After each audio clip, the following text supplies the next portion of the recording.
بابک خرمدین نامی است که با خواندن آن به یاد شجاعت، مردانگی و آزادگی می‌افتیم.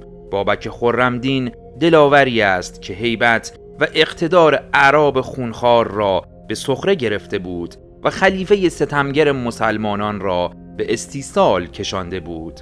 در زمانی که خلفای عباسی سرزمین‌های ایران را اشغال کرده بودند، عده اندکی غرق در ثروت و عیاشی و عده بسیاری از مردم در فقر و فلاکت دست و پا می‌زدند. این وضع در نواحی شمال غربی به مراتب بدتر بود، امری که باعث شورش مردم علیه عباسیان در آذربایجان شد.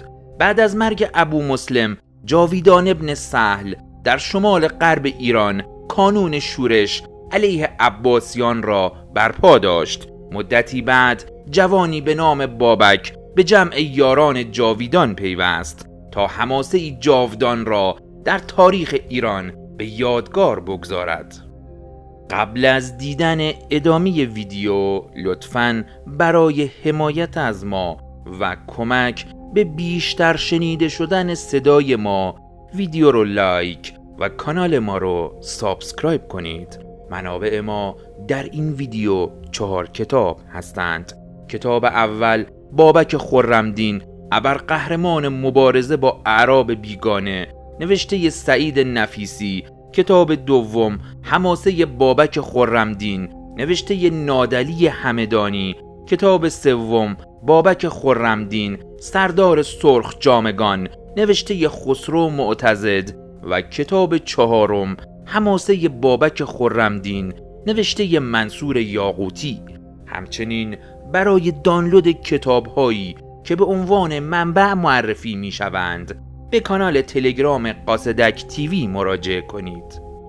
نامش حسن بود، ولی وقتی در برابر ظلم خلیفه عباسی قیام خود را شروع کرد، با تکیه بر پیشینه ساسانی خود اسم خود را به پاپک تغییر داد. اعراب چون نمی توانستند پاپک را تلفظ کنند، در کتاب‌های خود او را بابک نامیدند و به بابک خرمدین معروف شد. واقعی مانند قیام بابک نشان داد که آذربایجانی ها ادامه دهنده حس اجداد ایرانی خود هستند. در دوران خلافت عباسیان شمال آذربایجان کانون شورش طولانی مدت و خطرناک بر علیه خلافت بود که توسط بابک خرمدین رهبری می شده است و بر شمال غرب ایران تأثیر گذاشت و بیش از 20 سال طول کشید. شهر بز، منطقه و قلعه‌ای در شمال آذربایجان به خاطر قیام بابک معروف شد. این شهر مرکز اصلی مقاومت خرمدینان و بابک در برابر خلفای عباسی به ویژه معتصم بود. شهر بز که فاصله کمی با رود ارس دارد امروزه فاقد حیات است. به خاطر غیر قابل دسترس بودن موقعیت و جایگاه بابک قدرت او بسیار زیاد بود. قلعه او بز در کوهستان نفوذناپذیر با گذرگاه باریک و پیچیده‌ای واقع شده بود، به طوری که بلعمی میگوید یک مشت مرد جنگی میتوانند 1000 نفر از مهاجمین را متوقف کنند. آب و هوای طاقت فرسای زمستان و برف و باران سنگین امکان تسخیر بز را در زمستان غیر ممکن می کند. گاهی بابک از فرصت غافلگیری برای شبیخون زدن و کشتن تعداد زیادی از دشمنانش استفاده می کرد. بابک با پشتوانه زمین کوهستانی لشکریان خلیفه را یکی پس از دیگری شکست میداد. نیروهایش قادر بودند جلوی کاروانها را بگیرند، مأمورین مالیات را بکشند، حریفان محلی را نابود کنند و گاه و بیگاه به لشکریان دشمن شبیخون بزنند. سپس بلافاصله به قلعه غیر قابل دسترسشان و پناهگاه کوهستانیشان عقب نشینی کنند. خرمدینان در آذربایجان، طبرستان، خراسان، بلخ، کاشان، قم، قزوین، ری، همدان، لرستان، خوزستان و بصره و ارمنستان پراکنده بودند و قبل از بابک شورش هایی کرده بودند. قیام بابک بعدها به سرخ جامگان معروف شد، چرا که یاران او در جنگ لباس سرخ بر تن داشتند. شاید این پرسش برای هر کسی که صفحات تاریخ مربوط به بابک را ورق زده پیش آمده باشد. دلیل گرایش خرمدینان به رنگ سرخ چیست؟ دکتر ناصر انقطاع کتاب ارزشمندی به نام منم بابک را نگاشته است و چنین عقیده دارد که انتخاب رخت سرخ خرمدینان باعث می شده که اگر در جنگی زخمی می شدند به دلیل همرنگی لباس با خونشان روحیه همقطارانشان از زخمی شدن فرمانده و دوست خود تضعیف نشود. بابک همواره به یارانش می گفت یک روز پادشاهی بهتر از 40 سال بردگی است. مهم نیست زنده میمانم یا میمیرم، هر جا که من باشم یا از من یادی شود من آنجا پادشاهم. اما آنچه که بابک را در مقابل خلیفه عباسی به شکست کشاند خیانت یک عنصر ضعیف به نام افشین بود، در نبردی که افشین همراه با سپاه خلیفه علیه بابک بود. بابک شکست خورد و به ارمنستان گریخت. وقتی بابک گرفتار شد به حاکم ارمنستان گفت مرا به این خیانتکاران ارزان فروختی، اگر مال و زر میخواستی تو را بیش از آنچه اینان دادند میدادم. بدین گونه افشین بابک را در بند کرد و آهنگ سامرا کرد. معتصم برای خوار کردن بابک دستور داد او را لباس زیبا بنشانند و بر روی فیل سوار کنند و به دربار بیاورند.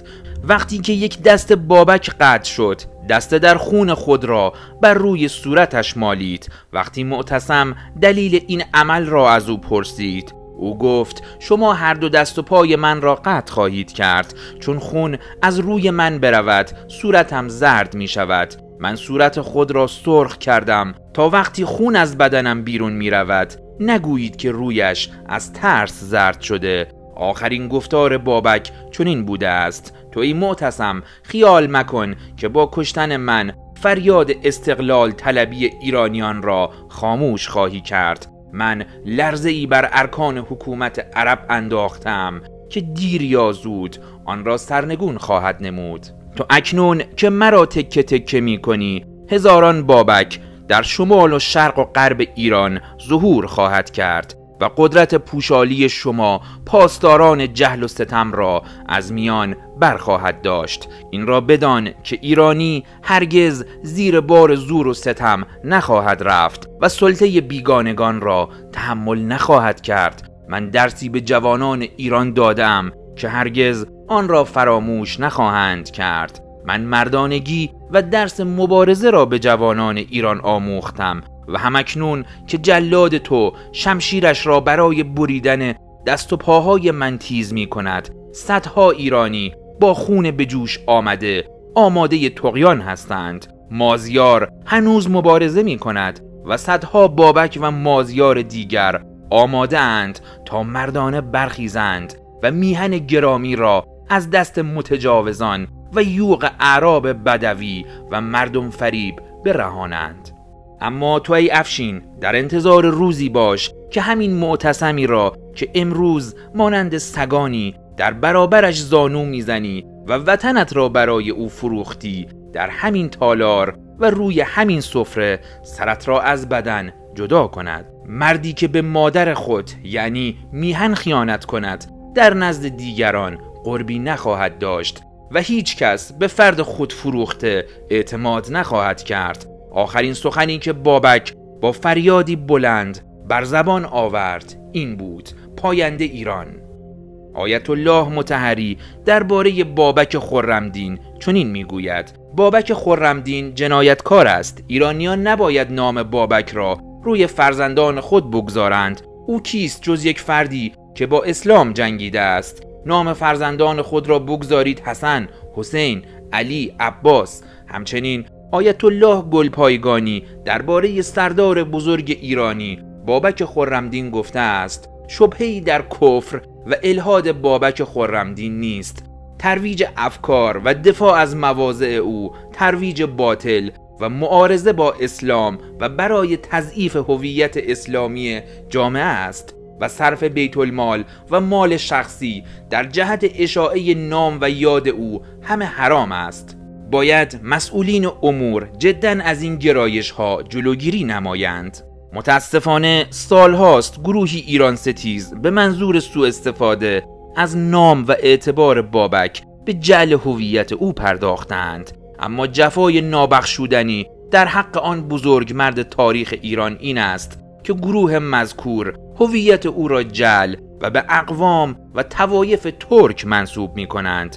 بابک اهم از این که در بز، ارشق و حتی کلیبر متولد شده باشد، آذربایجانی، ایرانی و ایرانی زبان بوده است، چرا که نخستین گروه‌های ترک حدود 300 سال پس از کشته شدن بابک وارد خاک ایران و ایالت آذربایجان شدند و با گذشت حدود 1000 سال از آن زمان و گسترش روزافزون زبان ترکی در آذربایجان هنوز بقایای زبان کهن آن سرزمین در کلیبر، بز و ارشق باقی مانده و به تاتی و تالشی موسوم است و مردمانی به آن زبان سخن میگویند. بنابراین در این گفته که بابک اهل آذربایجان و نقطه ای از استان اردبیل کنونی بوده هیچ تردیدی وجود ندارد و مردم نژاده و راد آذربایجان نیز باید به داشتن چنان قهرمانانی بر خود ببالند، ولی نسبت دادن او به ترکان اندیشه‌ای باطل است که بیگانگان ایران ستیز مروج و مبلغ آن می باشند. 1 سال پس از قتل بابک خرمدین، یعنی در سال 224 هجری، یکی از اسپهبدان طبرستان موسوم به مازیار پسر کارن که تعصب خاصی به دین زرتشتی داشت و آیین و آداب ایرانیان فرزانه را محترم میشمرد، بر ضد معتصم خلیفه عباسی قیام کرد و مالیاتی را که معمولاً مردم طبرستان نزد والی خراسان میفرستادند نفرستاد. با آغاز نهضت ضد اسلامی مازیار، مردم بر ضد اعراب فئودال که از زمان حمله مسلمانان در آنجا باقی مانده بودند قیام کردند. مازیار دستور داد ثروتی که از اعراب طبرستان به دست آمده به بالای کوههای اطراف برده و در روزنه ها بریزند و بدین گونه اطمینان یافت که حتی در صورت شکست از خلیفه ثروت حکومتش به دست شاه عرب نخواهد رسید. او همچنین فرمان داد مساجد ساخته شده را ویران کنند و تمام اعراب را از دم تیغ بگذرانند. عده‌ای از اعراب از ترس به جنگل پناه آوردند که در آنجا هم طعمه درندگان شدند. زرتشتی های طبرستان به خاطر لباس سیاه سپاهیان مسلمان اسلام را دین سیاهی و به خاطر لباس سفید موبدان زرتشت آیین خود را دین سپیدی میپنداشتند. سرانجام مازیار به خاطر خیانت برادرش کوهیار بدون خونریزی با تحقیر و تمسخر به سامرا برده شد. مازیار از دید خلیفه مرتد بود. او در سال 225 هجری قمری به اعدام محکوم گردید و مدتی جسدش در کنار جسد پوسیده بابک رها شد تا حماسه‌ای دیگر برای ایرانیان اتفاق افتد. قبل از دیدن ادامه ویدیو لطفاً برای حمایت از ما و کمک به بیشتر شنیده شدن صدای ما ویدیو رو لایک و کانال ما رو سابسکرایب کنید. منابع ما در این ویدیو 4 کتاب هستند. کتاب اول کامل فی تاریخ نوشته عزالدین ابن اسیر، کتاب دوم مازیار نوشته صادق هدایت، کتاب سوم در پیرامون اسلام نوشته احمد کسروی و کتاب چهارم قیامگران در ایران نوشته مهرداد رونقی. همچنین برای دانلود کتاب‌هایی که به عنوان منبع معرفی می‌شوند به کانال تلگرام قاصدک تیوی مراجعه کنید. بدشانسی یا اقبال، میهنمان ایران از نظر جغرافیای سیاسی در جایی است که از بدو موجودیتش به مثابه یک کشور همیشه مورد یورش و تهاجم و چپاول از سوی همسایگان دور و نزدیک خود بود. متجاوزان به مرز و بوم ما گاه اقوامی بودند با مناسبات اجتماعی و اقتصادی بسیار عقب مانده و فقیر، مثل تازیان، ترکان، تاتارها و مغولها که در جستجوی سعادت و زندگی بهتر به سمت ایران کشیده می شدند و گاه امپراتوری های بزرگی همچون آشور، یونان دوره اسکندر، روم، عثمانی، استعمار بریتانیا و اکنون آمریکا که برای گسترش امپراتوری خود و به ویژه در دوران اخیر برای چپاول منابع سرشار طبیعی میهنمان چشم طمع به این مرز و بوم داشته و دارند تا زمانه و نظم جهانی به شکل کنونی آن باقی است، این خطر هم باقی خواهد ماند. بدیهی است که نیاکان ما در مقابل این تجاوزات بیکار ننشسته، بلکه به دفاع از میهن پرداختند، وگرنه با توجه به تعدد و گستردگی و ویژگی به شدت خشن و غارتگرانه تجاوزات و اشغالگری ها، اگر مقاومت های مردمی و جنبش های استقلال طلبانه و میهن پرستانه نبود، ایران هم همچون بسیاری از ممالک کاملا از نقشه جهان حذف میشد و یا مانند بسیاری دیگر در مقابل این چنین یورش هایی دچار دگردیسی ملی شده، همانند مصر، ترکیه، تونس و به صورت کشوری عرب یا ترک در می آمد. همچنین بدیهی است که دامن همه آری از لکه های ننگ و خیانت نبود. خائنین، میهن فروشان و نوکرصفتانی که به دست بوس متجاوزان و اشغالگران می شتابند و گاهن آنان را به تجاوز تشویق می کنند بودند، هستند و خواهند بود، وگرنه میهن پرستی و قهرمانی معنایی نمی داشت اگر میهن فروشی نمی بود.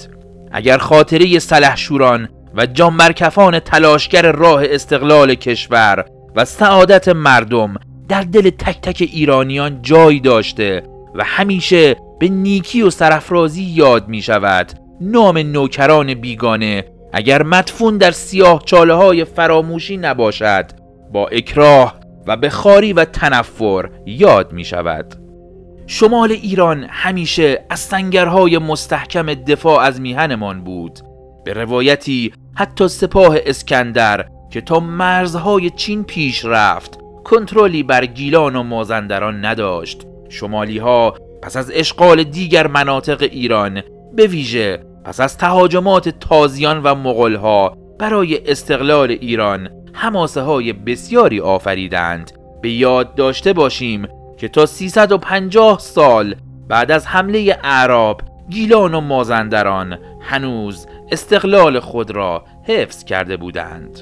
کسروی می نویسد اما دیلمیان در دشمنی و کینه توزی با تازیان سخت ایستاده و بدین اکتفا نکردند که در کوهستانهای خود آزاد زیسته از تعرض دشمنان آسوده باشند، بلکه هنگام فرصت بر تازیان مسلمان تاخته از کشتار و تاراج دریغ نکردند. در این مبارزات سرنوشت ساز برای آینده ایران جانهای شیفته بسیاری به دست دشمنان ما، یعنی دیکتاتورهای خودی، بیگانگان و سرسپردگان داخلی آنان فنا شد. یکی از این جانهای شیفته مازیار می باشد. مازیار پسر کارن و نوه ونداد هرمز از اسپهبدان تبرستان بود. صادق هدایت می نویسد اسپهبدان تبرستان در ناحیه کوهستانی خیش مستقل بودند و تا نیمه دوم قرن دوم هجری سکه های ایشان هنوز با خط و علامت پهلوی زده می شد و مردمانشان هم به دین نیاکان خیش، یعنی کیش زرتشتی باقی بودند. در دوره ای که همه ایرانیان برای تملق زبان عربی را آموختند، ونداد هرمز پدر بزرگ مازیار با هارون الرشید به وسیله مترجم گفتگو کرد و درشتگویی‌های او را با دستور حفظ ادب و پاس احترام خیش جواب داد و خلفا از شهریاران ایرانی مازندران همیشه حساب می بردند. پس از مرگ پدر مازیار کارن حکومت طبرستان به دست عمویش افتاد، اما پس از چندی مازیار بر عموی خود غلبه کرده قلمرو حکومت پدر را از زیر فرمان خیش درآورد.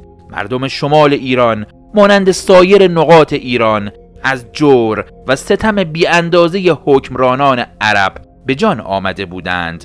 در پناه کوهها موضع گرفتند و ضد اعراب شوریدند و این شورش ها در طبرستان و گیلان و آذربایجان اوج فراوان یافت. خرمدینان به رهبری بابک و سرخ علمان به رهبری مازیار ظهور کردند. مازیار رسما در سال 224 ضد خلیفه قیام کرد که به قیام سرخ علمان مشهور است و مردم را ضد اعراب شورانید و اموال مسلمانان را ضبط کرد و آن را در جهت قیام و مبارزه با ریشه‌کن ساختن نفوذ اعراب به کار برد.